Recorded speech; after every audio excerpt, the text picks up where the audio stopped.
Bismarck, Fargo, Grand Forks, Minot. What do all these cities have in common? Well, for one, they're all in North Dakota, and two, they don't have a professional basketball team. For that, you have to travel to the Fort Berthold Reservation and to the town of Newtown, population 2,700. That's right, the smallest town in this story is home to the only professional basketball franchise in North Dakota for the first time in more than a decade.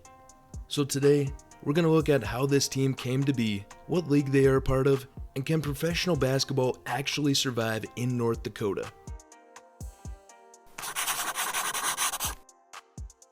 To understand how professional basketball arrived in North Dakota, we have to go back to March 1st, 2023.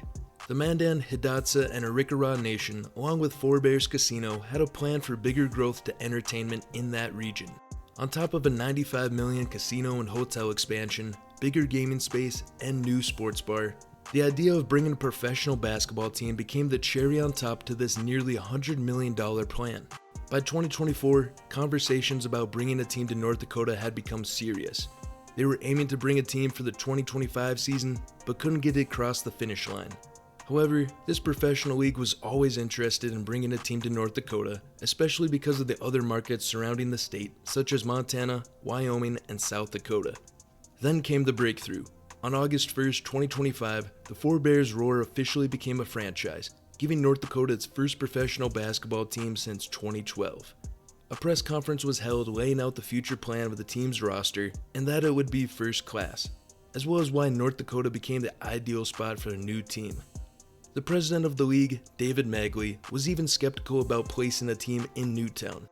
I didn't know about Newtown until Ward Hilger brought it to us, and the fact that you're a smaller community that feeds off of Minot and all these other areas is a perfect fit, because we'll be a big deal here. The Ward Hilger Magley was referring to is Roar's director of basketball operations, and he said he hopes the Roar draws fans here to see this product and creates a fanship for many years that they'll want to be a part of this forever. A great sense of optimism in the opening press conference, and where the Roar's GM Derek Hammonds got straight to work. Went traveling the country interviewing coaches and looked to build a roster of 12 to 15 players, adding that the team will look to work with local schools. When the Roar did settle on a head coach, they looked toward a veteran of the league. In December 2025, the team hired Wayne Casey to lead the inaugural season. Casey had coached two previous interleague teams deep into the playoffs, and now he had an opportunity to build a franchise from the ground up. From a player's standpoint, the Roar got some great players in the offseason and the league's draft.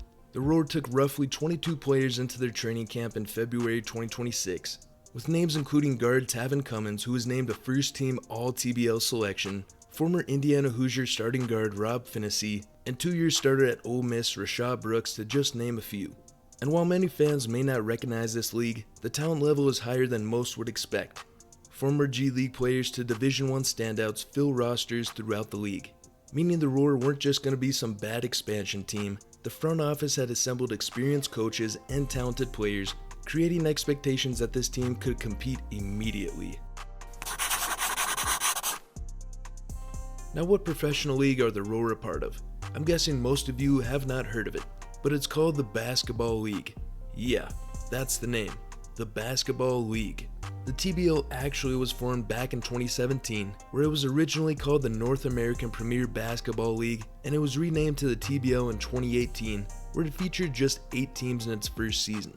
Fast forward to 2025, there are 36 teams in the TBL, but in addition to the Roar and 3 other teams also joined for the 2026 season, bringing the total to 40 teams and over 600 players.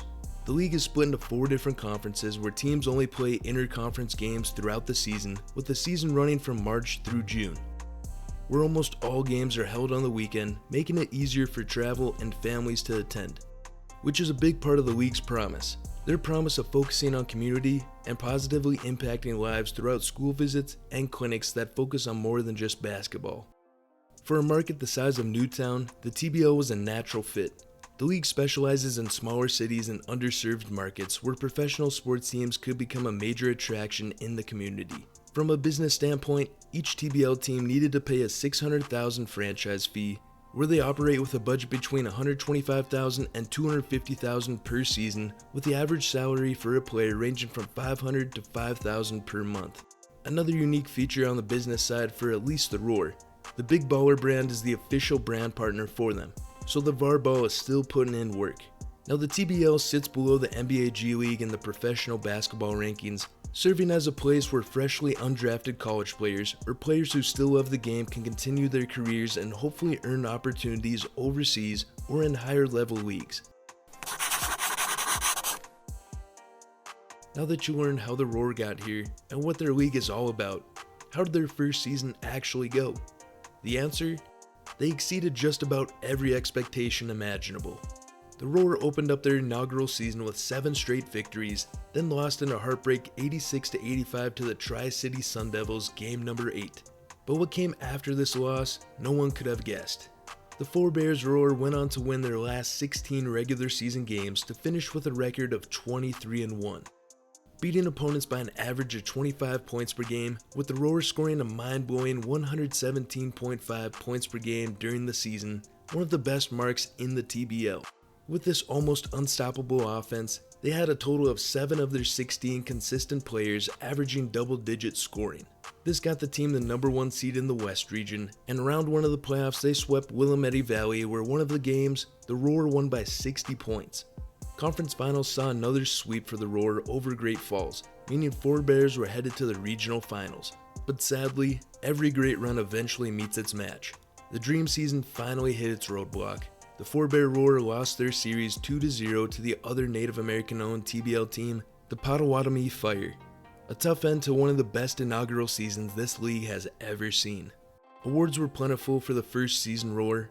Deshaun Munson got first team All-TBL, who averaged 17 points and nearly 9 assists and rebounds per game, dang near Russell Westbrook numbers.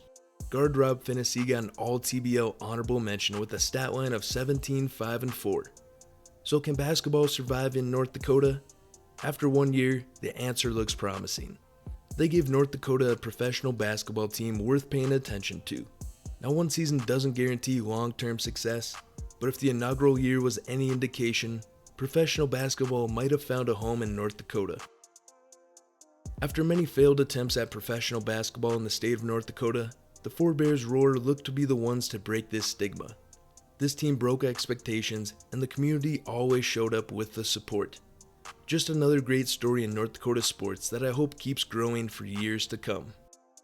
If you wouldn't mind hitting the like button, the subscribe button, and hitting the bell notifications. Thank you.